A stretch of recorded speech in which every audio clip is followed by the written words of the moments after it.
واتهاي داوديال imikana aynu eegno waxyaabaha ka soo kordhay doorashooyinkii Soomaaliland ka dhacay wariyahayaga Cabdishakuur Dayib Maxamed oo ku sugan nawaaxiga guddiga doorashooyinka Soomaaliland aynu eegno haya Cabdishakuur asantahay siciid wararkii ugu dambeeyay waxa ay tilmaamayaan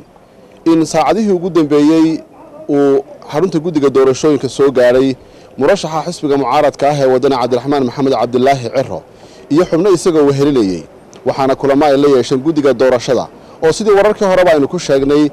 marka horeba loo balansanaa kulan dhaxmari doona murashaxa xisbiga wadani iyo guddiga doorashooyinka ee Soomaaliland maadaama ay hore u jireen cabashooyin xisbigu si rasmi ah ugu soo gudbiyay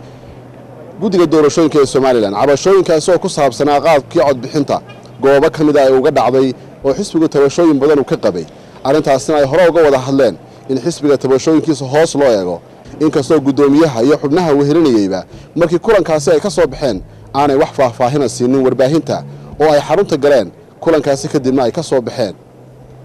arrimaha kale maanta dhacay waxa kamid ahaa in culimaadudiinka iyo sidoo kale saraakiisha sare ee ciidamada intuba ay la kulmeen guddiga doorashooyinka ee Soomaaliland waxaana wararka xogta ee hoose ay tilmaamayaan in guddiga doorashooyinka iyo dhinacyadaasi kala duwan ee saraakiisha ciidamada iyo sidoo kale culimaduba ay ka wada hadlayeen sidii xaaladdu ay u dhici lahayd si nabadgelyo ku dhawaaqista guddiga doorashooyinka ay ku dhawaaqi doonaan natiijada kama dambaysta ah ee doorashadii Soomaaliland ka dhacday macluumaadka ugu dambeeya ee ku dhawaaqista ku saabsanna waxa ay sheegayaan oo saraakiil ka tirsan guddiga doorashooyinku ay u sheegeen telefishinka caalamiga Home Cable TV in 24 saacadood ee soo socda la sugayo si weyn loogu dhagtaagayo ku dhawaaqista natiijada kama dambaysta ah ee ka soo baxday doorashooyinka Soomaaliland natiijadaas oo noqon doonta mid hordhac ha yeeshee maxkamadda sare loo gudbin doono si ay si rasmi ah ugu dhawaaqdo warbixinahaas ayaa